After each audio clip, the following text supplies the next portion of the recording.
Aha! I think it's working. I think it's working now. And let's see if I can pull myself up here as well, and that way I can answer some of your questions without having to strain my eyesight. Brilliant. Yes, it is working. Oh, fantastic. Okay, great. I can see some of your comments. Let me know where you are watching, and I will do my best to teach you the basics of 3-2-1 cooking every day. I'm going to be here cooking a 3-2-1 recipe. I'm just going to adjust my camera. No one saw that. I'm going to be cooking 3-2-1 recipes every single day. What is 3-2-1? 3 portions of fruit and vegetables per person, 2 servings per recipe, or using 1 pan. And today's 1 pan recipe is a 3-2-1 green bean mushroom curry. There are a couple of ways in which you can do this recipe, and I have you guys over here as well. So if you did want to ask anything or comment or whatever, then let me know and I can try. Oh, Anna says hi. Hello, Anna. Hey, this is great. I don't have to strain. I can see you guys. Brilliant. Okay, so super simple recipe. If you are cooking along, let me know. If you do have any questions whilst you're cooking along, let me know in the comments as well, and I will try and give you some guidance as we cook. Again, like all my recipes, super simple. What you need is a single pan on low to medium heat. Everything's going to be very slow. This is a curry, but it doesn't actually have that many spices, so it's a lot more gingery. We're making a lot better use of black mustard seeds and the cinnamon with some black peppercorns, and it's a tomato base with a little bit of quality fat coming from the rich coconut cream. We're using a mixture of different mushrooms here. I've got some shiitake, some brown close cut mushrooms, some brown field mushrooms, simple tomato paste. I've got coconut cream, but you could use coconut milk if you wanted as well.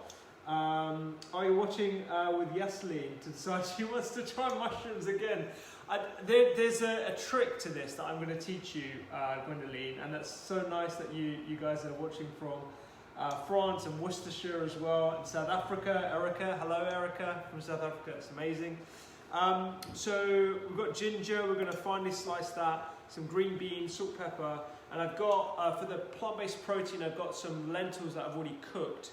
You could use lentils from a packet, you could use white beans, red kidney beans would work very well in this, but we're going to get going. So, there are 2 ways in which you can do this recipe.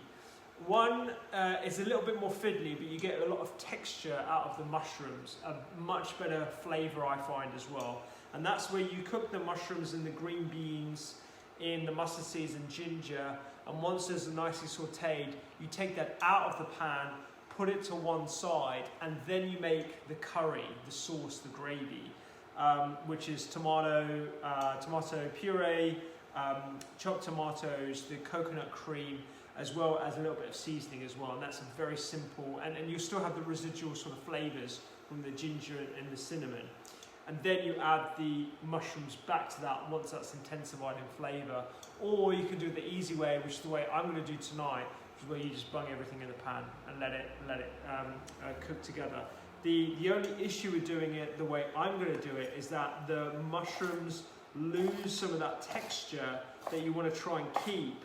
But the trade-off is it's a lot simpler when it comes to time.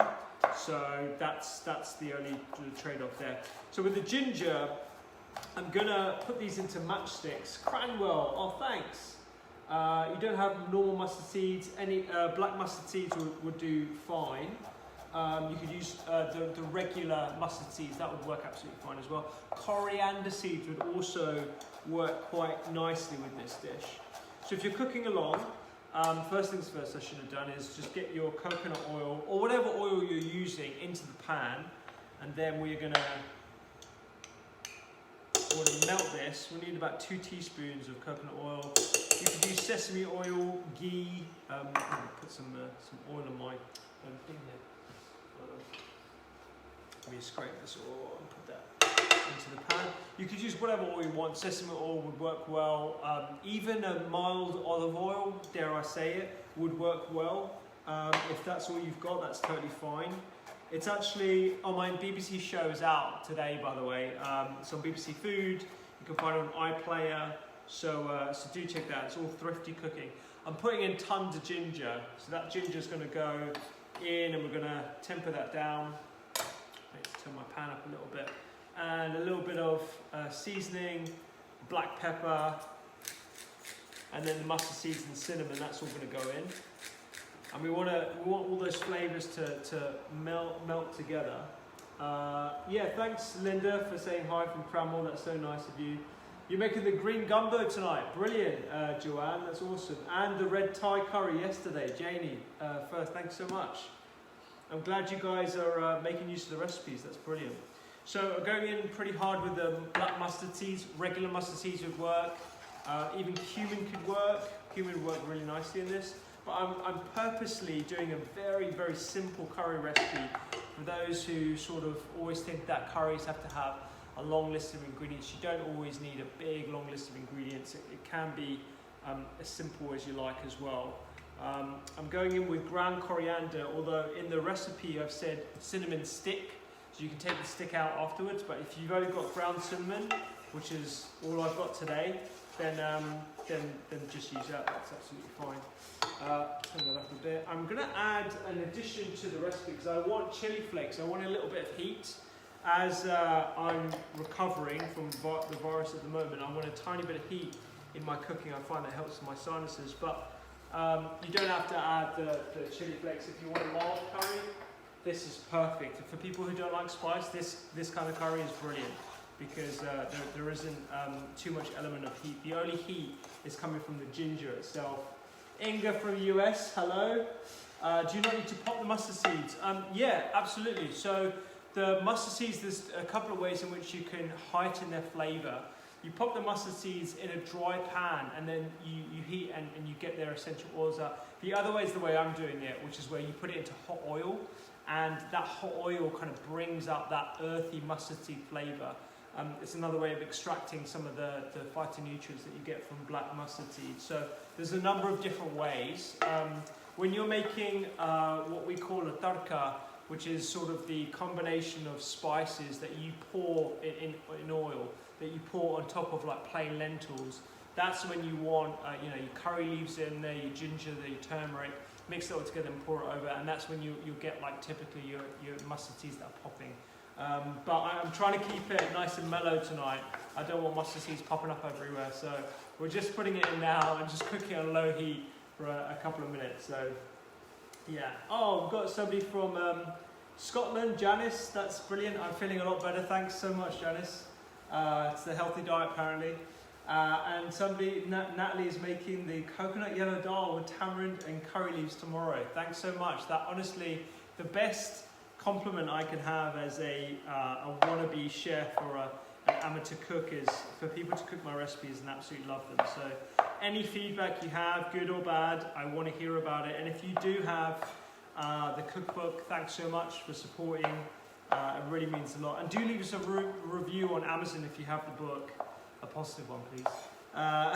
It really does help people find the book as well. Angela from the West Midlands. Hey Angela. So if you're cooking along with the shiitake mushrooms, I'm just roughly chopping it here. Like I said before, I've got the green beans over here that I've just washed and trimmed the edges, but that's all I've got. And I'm just with the mushrooms here, I'm just going to roughly chop them. And like I said, if you did miss what I said about the mushrooms and the green beans, to retain the texture, and if we're really looking at texture, what I would do is I would saute these beautiful mushrooms in that oil for about 4 to 5 minutes. I would take them out, put them to one side, and then make the curry with the residual flavours in that sauce. But as I'm short on time and I just want to eat delicious food and not worry too much about the perfect texture, as it's a Tuesday, 6 p.m, I'm going to omit that step if that's all right. So yeah. Oh, Lisa from Bedfordshire. Oh, thanks so much, Lisa. Yeah, and I'm feeling a lot better, and I'm looking forward to you making this as well. That's brilliant. Sunil Mystery asks, Is there any substitute for almonds at the end? Yeah, absolutely. So you don't need to add almonds at the end. You could even add like a tiny drizzle of coconut yogurt or a little bit of coconut cream as well, just to drizzle in at the end to break up the tomato sauce. That would work absolutely fine. So yeah, you definitely don't need to use almonds, especially if you're allergic. If you did want a different type of fat, what I would use is like an almond butter, if you don't like the almonds themselves, or like a tahini, a sesame paste right at the end, because it gives a little bit of richness and creaminess. So yeah, so that's what I would suggest as well. So with the ginger and the mustard seeds, they're crisping up nicely. They should be sautéing in your pans at home. When you smell them, they do give off that slight aroma, and this is when we want to go in with the mushrooms and the green beans. You could absolutely make this vegan. I think it is vegan. This is a vegan meal. I think so. There's no plant-based, there's no animal products in this dish, unless you were making it with ghee, but you don't have to. You could use, I'm using coconut oil today, so yeah. It's pretty much vegan. So let's turn up the heat on the oil, because we want these mushrooms to kind of reduce down a bit. And with the green beans, I've got them already washed here, but I'm actually going to chop these up a little bit finer, because I find when you're eating and then you have like one of these hanging out your teeth, you know, it's just not the best eating experience. So I'm going to chop these up. An alternative to these would be frozen peas. Use frozen peas. You could use edamame. You could leave them out and add spinach as your green instead. I always like to put greens in my food. I think, you know, greens at every mealtime is sort of like one of my mantras. So yeah. Linda asks, you started using brown mushrooms in all your cooking along with spinach. Oh, that's good to hear. So mushrooms are fantastic. So they have a number of different benefits. They contain specialized types of fibers. If you have the vitamin D enriched ones, they're a source of vitamin D. It's quite easy and simple to enrich your own mushrooms with vitamin D. You just leave them, I wish I saved one now, but gill side up in front of the windowsill for about half an hour, and that actually increases the vitamin D content because it absorbs it from the sun. So there's a top tip for you if you want to save money on the vitamin D enriched mushrooms that are very easy to do yourself. And they also contain sort of novel antioxidants like ergothione, which are fantastic. And obviously we've got different types of mushrooms. There's chicken of the woods, there's oyster, king oyster mushrooms. Shiitake are my favourite by far. Actually no, my favourite are girolles, but they're pretty fancy. And I just cook those in a bit of garlic and butter. And they're absolutely fantastic. A good source of plant-based protein as well. Do I have to be, Amanda asked, do I have to be careful of coconut products because it's saturated fat? Really good question. So I've done a whole YouTube talk on saturated fats on my YouTube channel. I will definitely check that out. But in general, I don't really class fats by sort of their saturated fat content versus monounsaturated fat. In reality, we need a collection of all those different fats, and not all saturated fats are bad for you. There's some emerging evidence about the different carbon chain lengths of saturated fats and why some might be more beneficial than others. And actually, dairy is coming out as potentially beneficial, but it all comes down to the right amounts and what's appropriate for you. So a little bit of saturated fat in coconut oil, we only use 2 teaspoons, and this is really not going to have that much of a detrimental effect.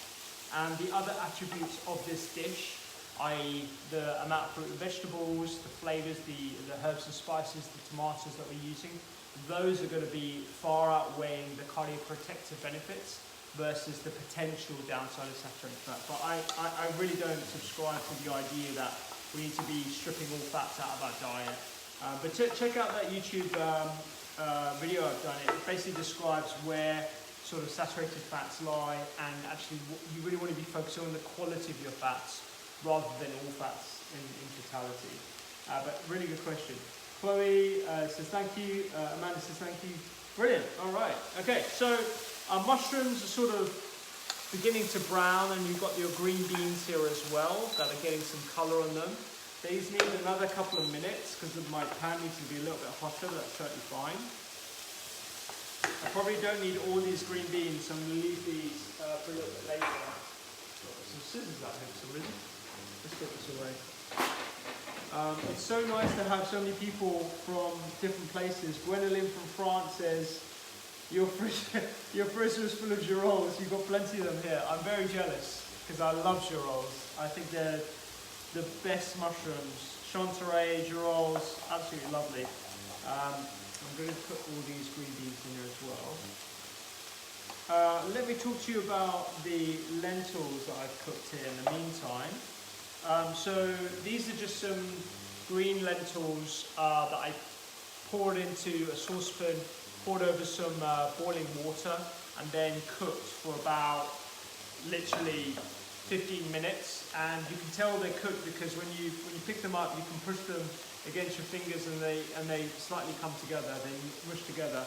You don't want them overcooked, but you could quite easily use sort of the pre-cooked variety. There's a whole bunch of brands out there. One of the ones I use is Merchant Gourmet. I think they're a great product, no affiliation whatsoever, but I think they're generally very, very, very good. Okay, so your mushroom should be a little bit charred on the outside. It should be nice and coloured, and the smell of the mustard seeds and the ginger should be really going through everything, permeating through all of that. For this, now I'm going to add the lentils, the chopped tomatoes, the tomato puree, a little bit more black pepper and seasoning, and then we're just going to let that simmer along. And then goes the tomato puree. The tomato puree is one of my favourite ingredients. It's a really easy way of adding portions of vegetables to your diet because it's that concentrated pure tomato with all the benefits bestowed on that as well. The chopped tomato goes in. I'm going to add a tiny bit of water just so you get every element of that. Turn this down a bit. We'll add our lentils. There's quite a lot of food going in here today. I haven't actually measured anything out, I've just been doing it by eye, but this is going to be a big meal. And then we're going to add our coconut. I'm using coconut cream today, but you could very easily use coconut milk. And just because we're using coconut cream, which is this hard stuff, I'm going to crumble it in. And it'll need a little bit more water just to loosen it a bit, so the coconut cream can do its work. And it will still be nice and creamy because the coconut cream or coconut milk will add that creaminess. And then you just let it simmer away for about 10 to 15 minutes. And that is it. That is a meal in literally 10 minutes, and I'll see.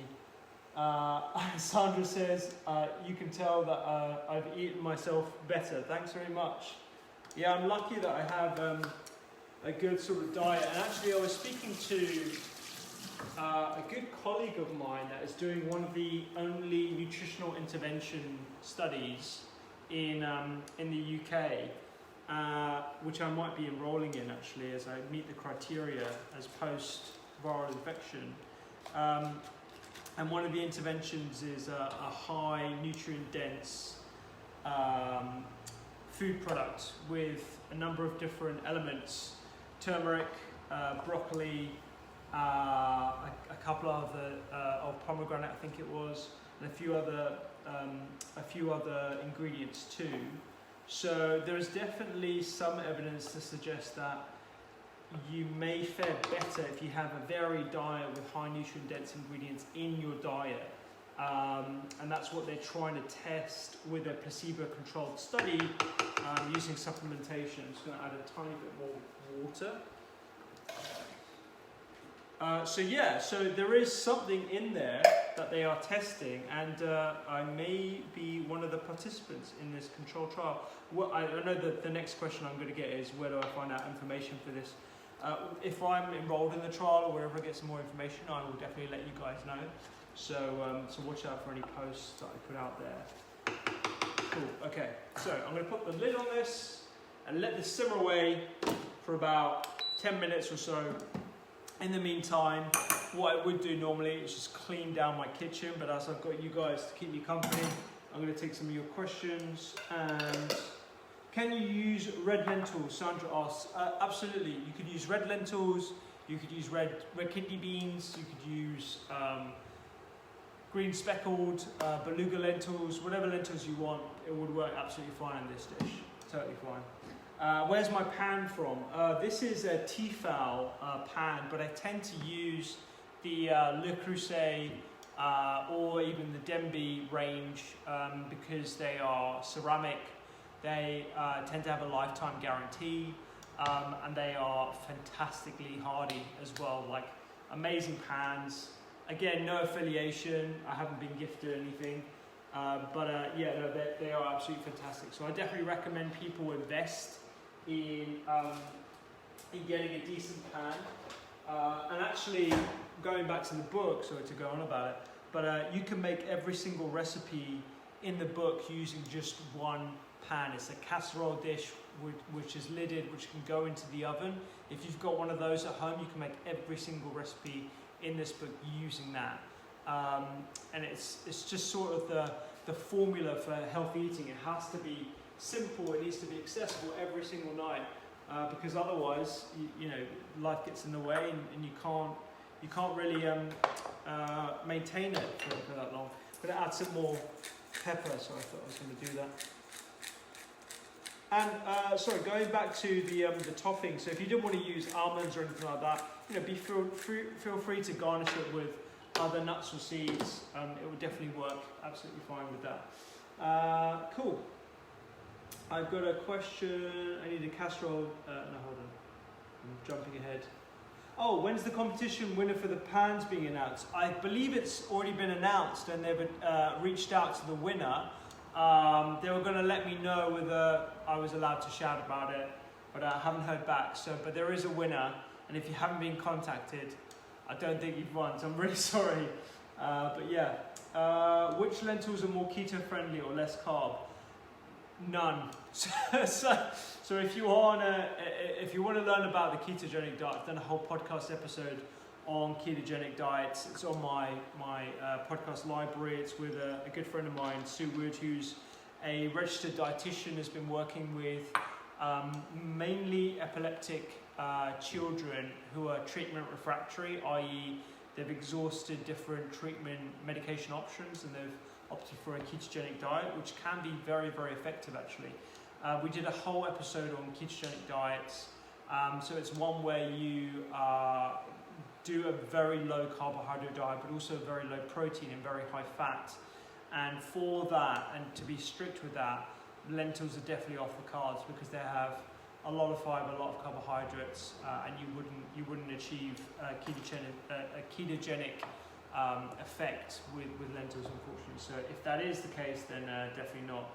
But I wouldn't recommend a ketogenic diet as a weight loss tool or any other uses bar neurological at this point, because there are so many other ways in which people can achieve better lifestyles with other healthier dietary patterns that I think are more appropriate for most people. So yeah. Got one from Sandra. I need a casserole dish type, so looking forward. So Le Creuset or Denby, not Denny, Denby, yeah. Cool. Joe says, your son's a UCL medical student, gave me your books as a present, love them, to keep up the good work. Oh, that's great. So your son is at UCL, which is one of the only medical schools in Europe, in fact, the only medical school in Europe that has culinary medicine, the non-profit that I started. The way in which we teach medical students how to cook as well as the foundations of nutrition. He's one of the only students that actually gets that as part of their formal education. So tell him to watch out for that. We're currently doing it year 5. So if he is a junior at the moment, he'll definitely be getting that later on in his medical student career. So that's brilliant. Good. So double, have a veggie box delivered, or do I have a veggie box delivered to me, or do I shop? So I do a mixture of both. So I love veggie boxes. I think they're a great sort of way of getting more veggies into your diet. I used to do a collaboration with Pict, P-I-K-T, where we did a selection of seasonal veggies and I came up with all the recipes for them. It's a fantastic way of getting seasonal veggies into your diet, as well as low plastic waste as well, which unfortunately is an issue with supermarkets.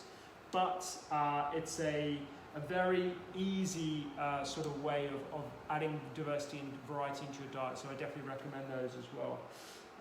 Oh, he's year 5. Oh, brilliant. So tell him to watch out for the culinary medicine program. It'll be coming on his primary care sort of segment, the primary care module. So that's brilliant. Is this a very gassy recipe again? So it's definitely high fiber. So most of my recipes, if you are a bit sensitive to fiber, will unfortunately make you a little bit gassy. However, if you have this gently and you kind of introduce this gently into your diet, you'll find yourself less sensitive to gas. So yeah, you can always dial down the lentil as well. It's not necessary to always have the lentils in there. Okay, brilliant. So I'm going to just chop up these almonds, and I think our curry is pretty much ready. If you are cooking along, do give it a taste. Let me know what you think of it. What you think it needs. Do you think it needs more masala? You could very easily put garam masala in this, but I wanted this to be quite a simple sort of tasting recipe that wasn't too, like, it didn't have like a long list of spices attached to it, because sometimes people find that that's kind of off-putting about curry recipes in general. So do let me know. Okay, I'm going to try a little bit of this sauce.